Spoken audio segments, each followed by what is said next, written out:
Jadi kalau dianggap perempuan nggak bisa berdebat, dia bukan nggak bisa berdebat, dia gugup memakai grammar yang dihasilkan oleh lingkungan yang bukan dia huni. Tapi kalau soal MBG misalnya kan itu udah diulas panjang lebar segala macam, dan intinya adalah gagal udah. Ya. Silakan dimulai. Bismillahirrahmanirrahim. Assalamualaikum warahmatullahi wabarakatuh.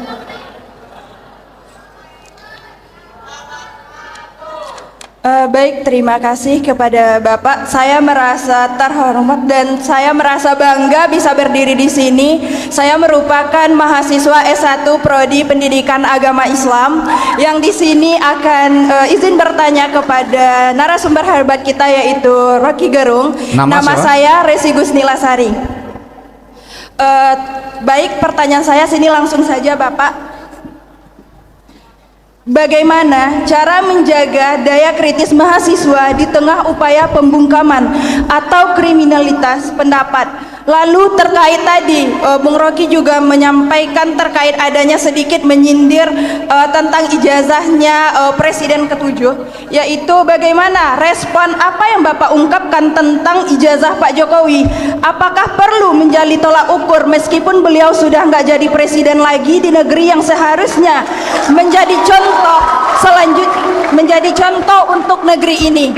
Lalu selanjutnya, secara filsafat, bagaimana logika berpikir seorang mahasiswa terkait filsafat dapat digunakan sebagai alat ukur untuk membongkar kebohongan politik publik yang dilaksanakan oleh elitnya politik itu sendiri tanpa terjebak pada narasi kekuasaan atau tekanan politik yang membatasi kebebasan berpikir narasi? Sekian, terima kasih. Terima kasih. Penanya kedua silakan.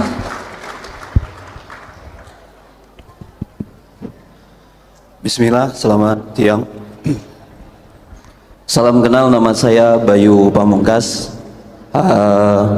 Hari-hari saya bekerja sebagai sopir.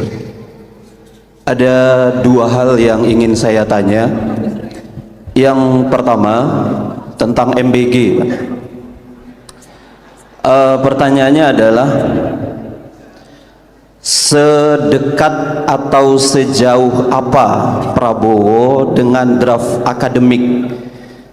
Karena sampai per hari ini saya belum membaca, atau kita semua belum membaca draft akademik tentang MBG, dan mungkin yang mengevaluasi MBG itu tidak banyak.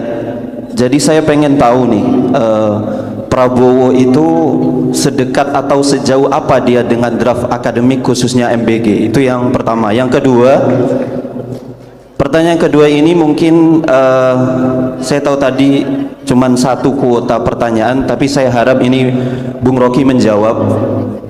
Waktu itu saya pernah dengar Bung Rocky bilang bahwa standar pengetahuan politik global adalah tahu apa yang sedang terjadi di Timur Tengah, khususnya di Gaza. Pertanyaannya, apa sih sebetulnya niat? Apakah itu niat sebagai mantan militer yang pernah dipecat, yaitu Prabowo? Saya tidak bisa menyebut presiden karena dia tidak mewakili pikiran bangsa ketika dia memilih bergabung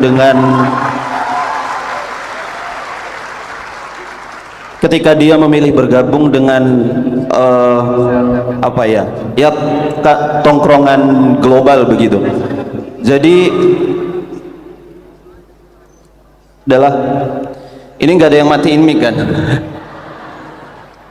Maksudnya sejauh apa sih sebetulnya yang ada di dalam konstruksi pikirannya Prabowo ketika dia memilih bergabung dengan komunitas buatan Donald Trump yang beberapa hari lalu itu juga ramai dibahas karena sebuah file yang ditemukan. Jadi itu poinnya, satu draft akademik MBG, yang kedua tentang politik global yang dipilih oleh Prabowo. Terima kasih. Penanya ketiga silakan. Baik, bismillahirrahmanirrahim. Assalamualaikum warahmatullahi wabarakatuh. Waalaikumsalam. Baik, terima kasih sebelumnya Bapak. Saya sebelumnya perkenalkan, nama saya itu adalah Aziza Rahmayanti dari mahasiswa Ilmu Administrasi Negara BP 23. Saya izin bertanya sebelumnya kepada Bung Rocky. Tadi Bung Rocky sempat menyinggung bahwa pendidikan non formal itu hanya dijadikan sebagai opsi cadangan atau dianaktirikan Bung Rocky. Jadi sebenarnya saya ingin mempertanyakan kembali bagaimana komitmen negara gitu Bung Rocky. Jika dalam Undang-Undang 1945 mengatakan bahwa negara itu mempunyai kewajiban yaitu untuk mencerdaskan kehidupan bangsa.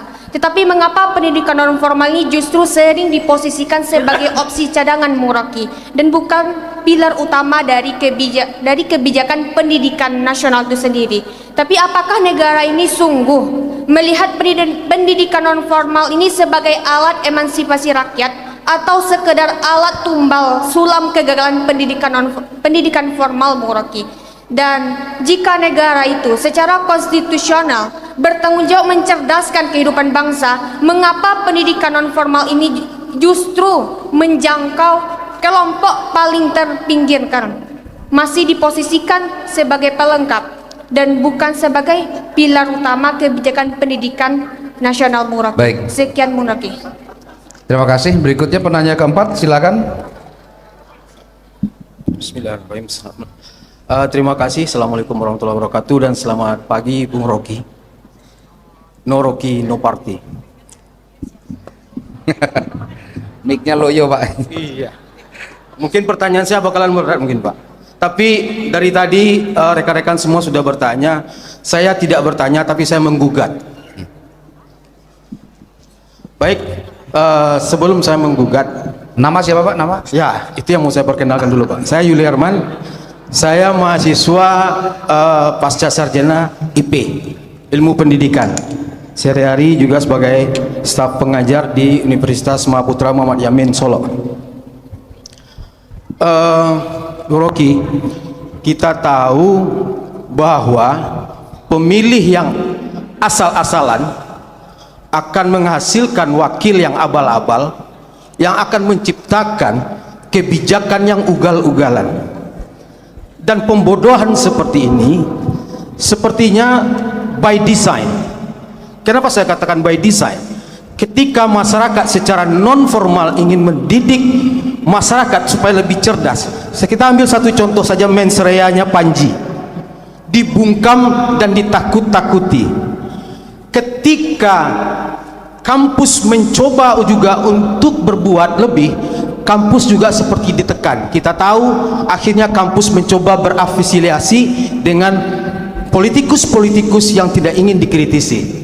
Untuk itu saya mencoba menggugat kampus, menggugat Rocky Gerung sendiri, untuk menggugat pemerintah bagaimana supaya masyarakat ini tidak lagi dibodoh-bodohi, supaya critical thinking masyarakat itu bisa tumbuh, sehingga kita tidak lagi akan memiliki pemimpin yang abal-abal, pemilih yang asal-asal dengan kebijakan yang ugal-ugalan. Terima kasih Bung Rocky. Ya, terima kasih. Penanya kelima, silakan. Tes. Silakan.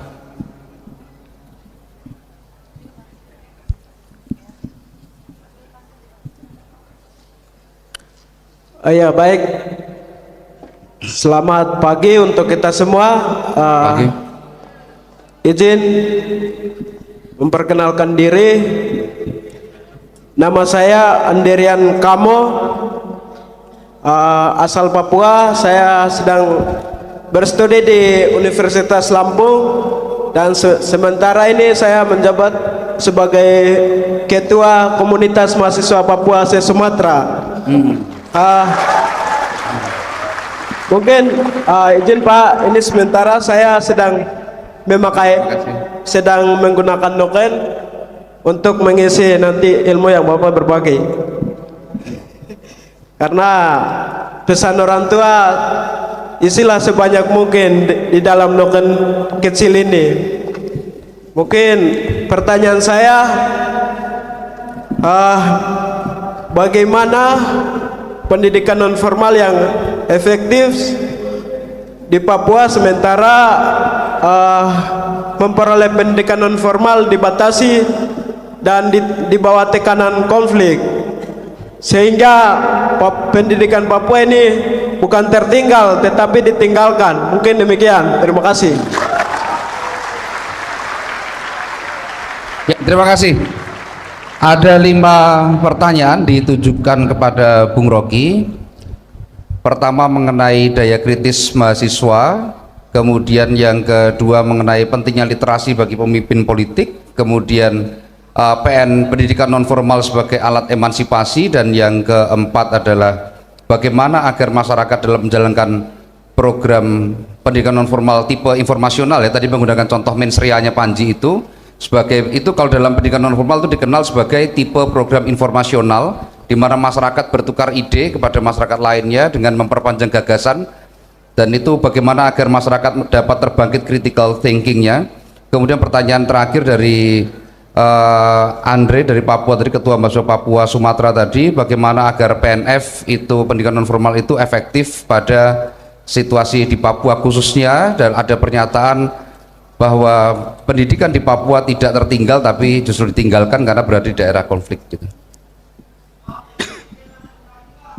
Ya,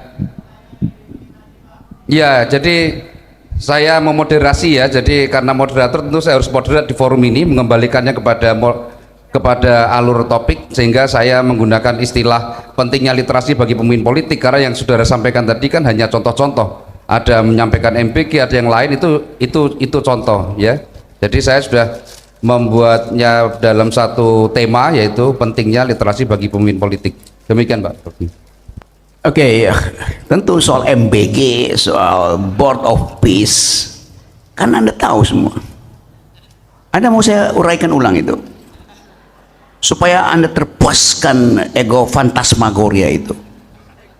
Turun aja ke jalan. Itu maksudnya itu. Jadi saya tahu isu itu, saya tahu cara berpikir mahasiswa itu. Buat ngomporin saya. Tiap hari saya ngomporin orang itu. Tetapi rasionalitas kita yang harus kita pakai itu, bukan isunya. Kalau Anda punya masalah yang belum dibongkar, saya bongkar hari ini. Tapi kalau soal MBG misalnya, kan itu udah diulas panjang lebar segala macam. Dan intinya adalah gagal, udah. Nggak apa? Kan Anda nggak bertanya. Anda mau saya terangkan siapa di balik MBG itu? Mau? Oke. Anda pernah baca majalah Tempo nggak? Ya udah, ada di situ jawabannya.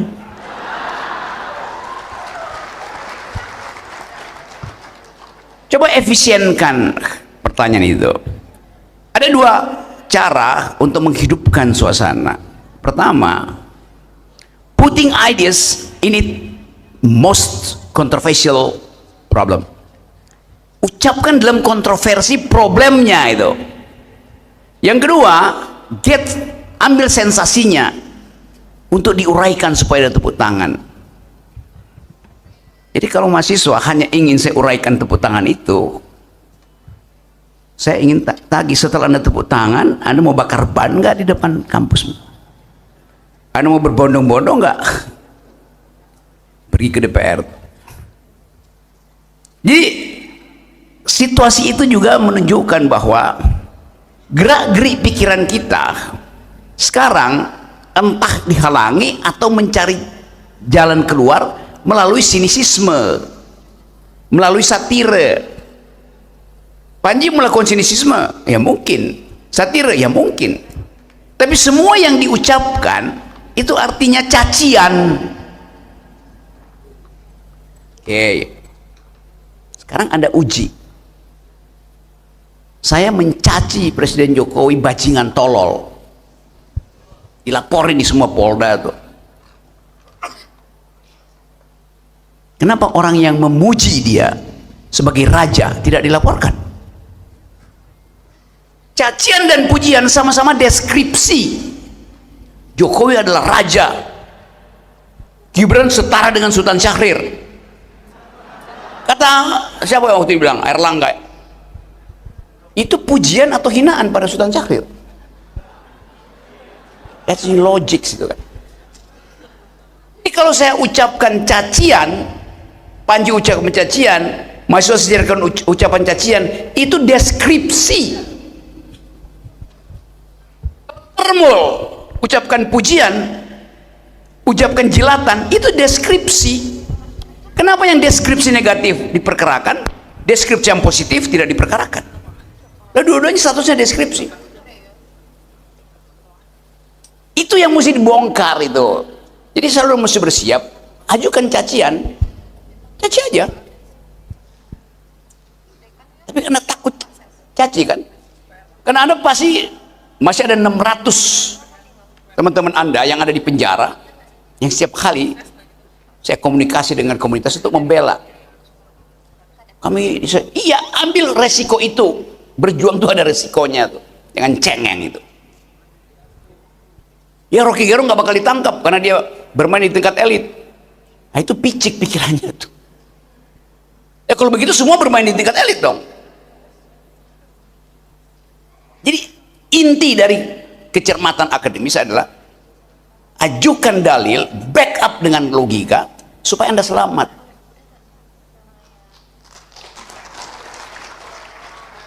Kalau saya caci, Rocky Gerung tidak pernah mencaci Prabowo sama dengan dia mencaci Jokowi. Ada di sosial media. Padahal baru tadi pagi saya hajar soal pendidikan.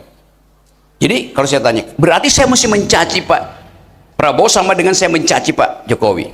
Harus dong. Oke. Saya mencaci Pak Jokowi karena dia bikin kesalahan IKN. Saya mencaci Pak Jokowi karena dia membuat undang-undang omnibus. Saya mencaci Pak Jokowi karena dia memakai anggaran negara untuk jalankan WUS itu. Lakukan hal yang sama. Oke, saya mencaci Pak Prabowo karena dia membuat IKN. Saya mencaci Pak Prabowo karena dia bikin WUS. Saya mencaci Pak Prabowo karena dia bikin omnibus law. Sama kan? Sama. Sama enggak? Pertanyaan, yang bikin omnibus law siapa? Siapa? Ya. Objek saya omnibus law, objek saya WUS, objek saya IKN. Jadi kesetaraan berargumen pun nggak dapat itu. Kenapa nggak caci Pak Jokowi? Loh, dia nggak bikin omnibus law, dia nggak bikin kereta cepat, dia nggak bikin IKN. Berarti Pak Rocky nggak fair. Loh, dia nggak bikin, goblok. Ngotot gitu. Saya mengkritik Prabowo soal MBG, soal Board of Peace. Sekarang saya mesti kritik Jokowi dengan cara yang sama. Loh, Jokowi itu di masa lalu. Jadi mahasiswa pakai otak itu untuk membalas kritik. Bukan hanya karena kegembiraan untuk membuat kritik lalu mengucapkan sesuatu yang kelihatannya dungu dan dangkal itu.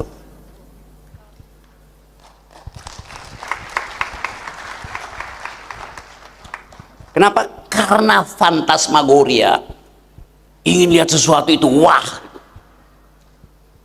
Kritik akademis bukan tentang yang wah. Kritik akademis artinya menganalisis, mengurai. Saya lagi ngomong di forum akademis. Kalau saya lagi pidato depan guru, maka saya nggak pakai bahasa begini ya. Anda kan bukan demonstran di forum ini. Kalau di luar, saya komporin Anda tuh. Itu kita bedakan forum itu. Di situ letak ketelitian menjadi oposisi. Jadi saya ingin universitas ini diasuh dengan metode argumen. Semua yang Anda terangkan saya paham itu. Tapi saya tahu Anda ingin saya ucapkan sesuatu yang membuat Anda bahagia itu. Karena saya mengkritik. Saya tahu nggak ada konsekuensi. Saya bisa maki-maki nih semua gambar di sini, 1, 2 tuh. Nggak akan ada konsekuensi karena saya bilang saya bicara di forum akademis di mana semua pendapat diminta untuk diuji. Kalau saya bicara di luar kena delik. Karena KUHP bilang tidak boleh menghina presiden, tidak boleh menghina wakil presiden, tidak boleh pejabat. Saya bilang saya mau lawan itu dengan argumen di dalam kampus. Kenapa? Nggak boleh. Karena itu adalah bapak kita. Oke. Jangan hina bapakmu. Ya. Karena bapak kedudukannya seumur hidup. Sekarang dengan logika yang sama. Presiden seumur hidupkah kedudukannya? Wakil presiden seumur hidupkah? That's logic. Saya nggak memilih bapak saya. Bapak saya yang memilih ibu saya tuh. Lalu saya dilahirkan tanpa keinginan saya. Tapi presiden wakil presiden saya yang pilih, kalian yang pilih. Apa kalian memilih bapakmu? Tidak. Dia kita pilih sebagai apa? Sebagai kacung. Kan ini pengemis semua kan. Pilih saya tuh. Maka kita pilih. Apa bapakmu mengemismu untuk minta dia jadi bapakmu? Otaknya dipakai. Begitu cara berargumen. Assalamualaikum warahmatullahi wabarakatuh. Ya, pertanyaan ketiga Pak Rocky, pendidikan non formal sebagai alat emansipasi, sebagai komitmen negara terhadap mencerdaskan bangsa. Kata emansipasi, kata yang sangat bermutu, kata yang dibuat untuk menghidupkan dialektika. Emansipasi artinya energi untuk mengatur ulang sesuatu yang diaturkan padamu. Itu namanya emansipasi. Kalau kau diatur, maka kau ingin mengatur ulang, kau mengemansipasi kapasitasmu supaya aturan itu tidak berlaku padamu. Itu emansipasi. Perempuan diatur oleh logika laki-laki, patriarkisme namanya. Maka emansipasi perempuan artinya perempuan ingin mengatur dirinya supaya tidak diatur oleh laki-laki di dalam susunan kekuasaan. Itu namanya emansipasi. Jadi emansipasi bukan sekedar hak perempuan sama dengan hak laki. Itu bukan emansipasi. Kata emansipasi melampaui itu. Kalau saya bicara di sini dengan cara yang logis, koheren, saya memakai grammar laki-laki, yaitu ingin memenangkan perdebatan. Anda tidak mungkin minta perempuan memakai logika yang sama. Kenapa? Pedagogi saya sebagai laki-laki ditrain di dalam ethics of right. Perempuan ditrain dalam ethics of care. Dua kualitas yang berubah, yang berbeda. Laki-laki ingin memenangkan perdebatan. Perempuan ingin menghasilkan percakapan. Beda itu. Jadi kalau dianggap perempuan nggak bisa berdebat, dia bukan nggak bisa berdebat. Dia gugup memakai grammar yang dihasilkan oleh lingkungan yang bukan dia huni. Jadi kalau perempuan tidak bisa berdebat, itu bukan karena dia tidak mampu, tapi dia harus memakai peralatan bahasa laki-laki untuk mengucapkan pikirannya. Di situ dia mengalami frustrasi, di situ dia mengalami kegugupan, di situ dia mengalami kegagapan. Ilmu psikologi bilang perempuan yang gugup dan gagap berhadapan dalam forum publik, dia mengalami delirium. Karena itu perempuan akhirnya menyusun grammarnya sendiri. The feminist jurisprudence, feminist kind of logics, feminist environmental ethics, feminist legal reasoning. Karena kita laki-laki itu arogan. Nah, kita belajar dari proses itu tuh. Ini kesempatan yang memudahkan kita mengerti bahwa ide material itu dihasilkan oleh satu kultur yang betul-betul mengerti bahwa di dalam percakapan kita ingin tiba pada kesamaan pikiran, tetapi memaksakan kesamaan pikiran itu adalah proyek laki-laki. Harus sama pikirannya buat apa? Demi persatuan. Oke. Nah itu Pak Jokowi terus begitu kan. NKRI harga mati. Demi persatuan, tidak boleh ada perbedaan. Loh, negeri ini didirikan karena ada perbedaan. Jadi logikanya, karena ada perbedaan, diperlukan persatuan. Jangan dibalik, demi persatuan tidak boleh ada perbedaan. Ontologinya ada perbedaan. Solusi epistemiknya adalah persatuan. Lain kalau ontologinya persatuan, kan justru persatuan dicapai karena ada kondisi heteronomi. Itu dasarnya tuh. Jadi sekali lagi, kita lihat kultur kita hari-hari ini. Saya omong setiap hari itu di seluruh universitas, pergi ke luar negeri, ngoceh semua, dan saya mengerti bahwa ada energi yang bergelora di kalangan teman-teman muda. Tetapi dia terhalang tadi oleh sistem pengendalian informasi. Namanya hegemoni. Kalau kita belajar sedikit ilmu komunikasi itu yang disebut sebagai fabrikasi pikiran tuh. Manufacturing concern.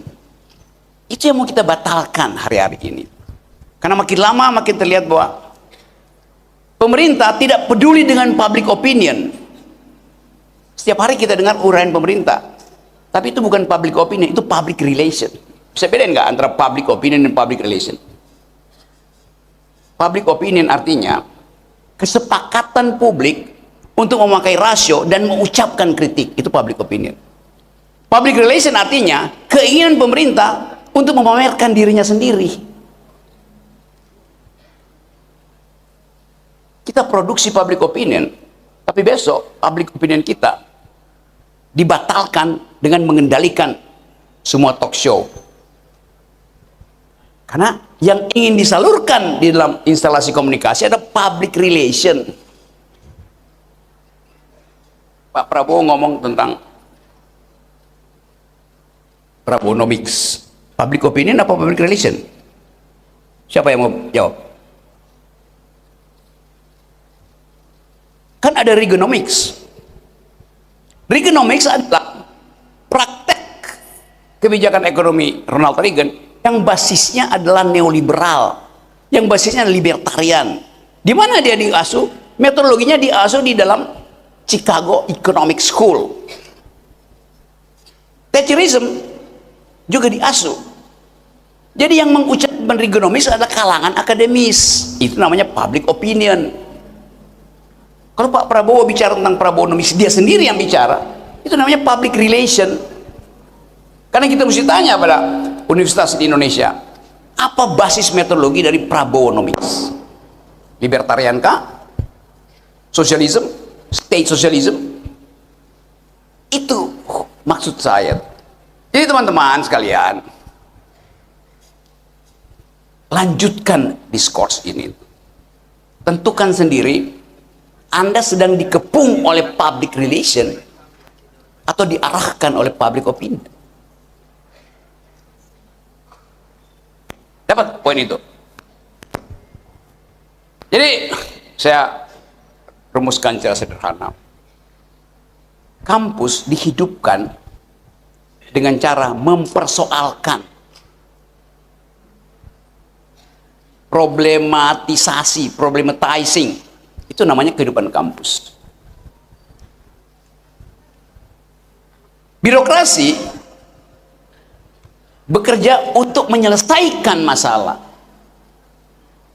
Kenapa? Karena kita gaji dia untuk menyelesaikan masalah kita. Jadi kalau pemerintah bilang kalian kampus hanya bisa mengkritik, mana solusinya tuh? Tolol, kalian kami gaji untuk cari solusi. Tugas kami memproblemkan hasil solusi kalian. Begitu. Tapi kritik mesti ada solusi. Itu dia nggak ngerti apa namanya kritik.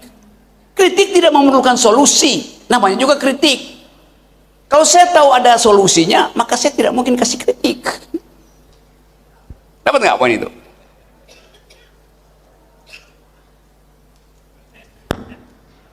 Saudara Dr. Alim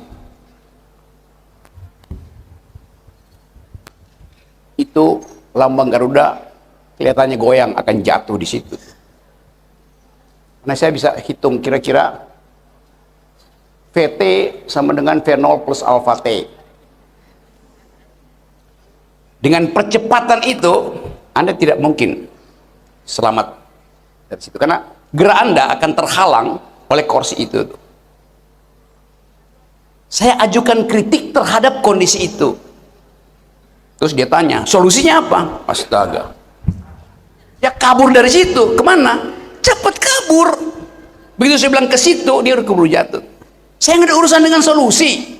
Saya memperlihatkan problemnya itu akan jatuh. Begitu juga pemerintah nanya solusinya.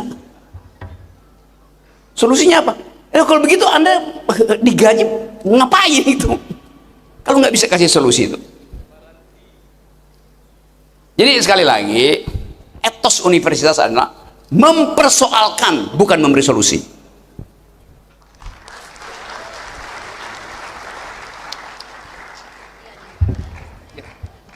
Yang belum dijawab tentang Papua, Pak. Papua. Kawan Papua.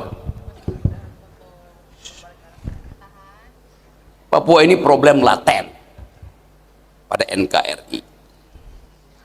Satu waktu saya ngajar di New York, Amerika. Bisa ngajar, kasih seminar. Datang dua anak muda. Pak Rocky, kami tahu Pak Rocky ada di Amerika. Boleh nggak kami cerita sesuatu? Oke, cerita aja.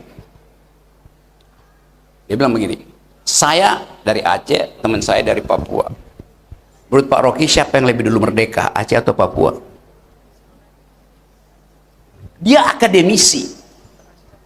Tapi dia tahu bahwa solusi Papua adalah merdeka. Solusi Aceh adalah merdeka.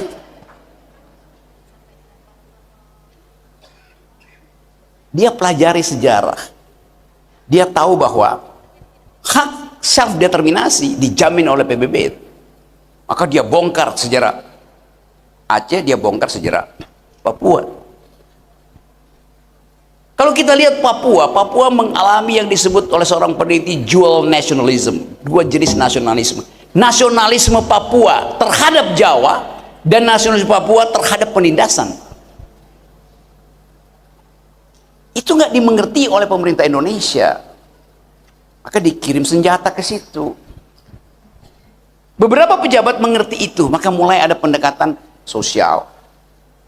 Tapi selama paradigmanya adalah NKRI harga mati, pertanyaannya mati di harga berapa di Papua? Noken tadi, lambang semua jenis polio. Noken itu bisa dipakai untuk bawa surat suara. Noken bisa dipakai untuk menyimpan perbekalan. Noken itu simbol sempurna dari Papua. Satu waktu saya naik Gunung Siklop di Papua itu. Gunung itu ada di mana tadi anak Papua tuh? Di belakang Bandara Sentani, bisa saya lihat. Saya prediksi gunung segitu mah ya paling lama 4-5 jam. Karena saya hitung-hitung paling 2000 meter gunung itu. Saya udah naik Himalaya sampai ketinggian 6500. Saya udah naik Gunung Elbrus di Eropa, gunung es tertinggi di Eropa tuh, tinggiannya 6000. Saya udah pernah alami suhu minus 20 udah. Jadi saya hitung gunung itu paling 4-5 jam. Maka saya bilang, oke, saya mau naik gunung itu. Akhirnya saya tiba setelah 18 jam. Karena arogansi saya bahwa saya pernah naik gunung-gunung di dunia, maka saya anggap gunung itu kecil. Tapi arogansi saya membatalkan keinginan saya untuk menikmati Gunung Siklop itu. Karena saya mengandaikan gunung itu di mana-mana ada jalan, ternyata gunung itu nggak ada jalannya, maka saya merangkak di antara akar kayu. Jadi Anda bayangkan bahwa pengalaman Anda pas event bisa berbeda karena Anda dimanipulasi oleh kesoktahuan Anda, oleh keinginan Anda. Papua juga begitu akhirnya. Pemerintah pusat menganggap Papua itu gampang, otsuskan Padahal di dalam masyarakat Papua ada local wisdom. Bikin dia jadi food estate. Lalu Bahlil dengan gembira karena mendempetkan identitasnya dengan kepapuaan, dia bikin pabrik pupuk di situ, Bintuni. Sekarang ada kasus, dia pindahkan itu ke Merauke. Padahal sumber untuk bikin pabrik itu ada di Bintuni. Kenapa di Merauke yang mesti sumber energi yang mesti ditarik 200 km lagi? Berarti ada pipa lagi tuh. Kita mulai berpikir, jangan-jangan dimanipulasi supaya ada proyek baru tuh. Di situ kita mulai berpikir ulang kan. Jadi bahkan ketika diputuskan ada food estate di Papua, kita bertanya, oke, buat siapa food estate itu? Buat orang Papua? Enggak, orang Papua makan sagu. Artinya Papua dieksploitasi untuk kepentingan mereka yang punya modal mengeksploitasi Papua itu. Boleh nggak? Boleh aja, tetapi minta izin pada burung di Papua, ular di Bintuni, masyarakat adat. Hutan Papua itu, coba saya ingat pengetahuan saya, Papua itu luas hutannya 37.000 hektar, 37 juta hektar. 80% adalah hutan primer. Di dalam 80 hutan primer itu ada 200 jenis mamalia, ada 600 jenis vegetasi, ada 1.200 jenis serangga, ada 500 masyarakat adat. Itu yang kita sebut ekologi dari hutan Papua itu. Sekarang food estate datang ke situ. Sudahkah negara meminta izin pada 1.200 unggas, pada 400 jenis mamalia, pada 2.000 jenis serangga? Karena mereka yang memiliki hutan itu. Hak burung kasuari untuk bertelur, hak ular untuk memangsa tikus. Itu kan ekologi. Tiba-tiba bikin food estate. Sudahkah bertanya pada masyarakat adat di situ, the indigenous people, sebagai pemangku kultur dari bumi Papua? Omnibus Law bilang nggak perlu. Yang bikin omnibus siapa? Jadi itu yang saya maksud, critical point of view. Kita bisa bongkar semua hal di sini nih, dengan mempergunakan nalar yang sehat supaya kita nggak dianggap sentimen. Kita nggak sentimen, tapi kita mau bongkar. IKN juga begitu aslinya. Jadi sekali lagi, Papua akan panjang soalnya, karena mulai terjadi eskalasi global politics. Kita tahu Papua ada uranium di situ tuh. Siapa yang butuh uranium? Indonesia. Pasti Indonesia butuh uranium. Buat apa? Buat nuklir.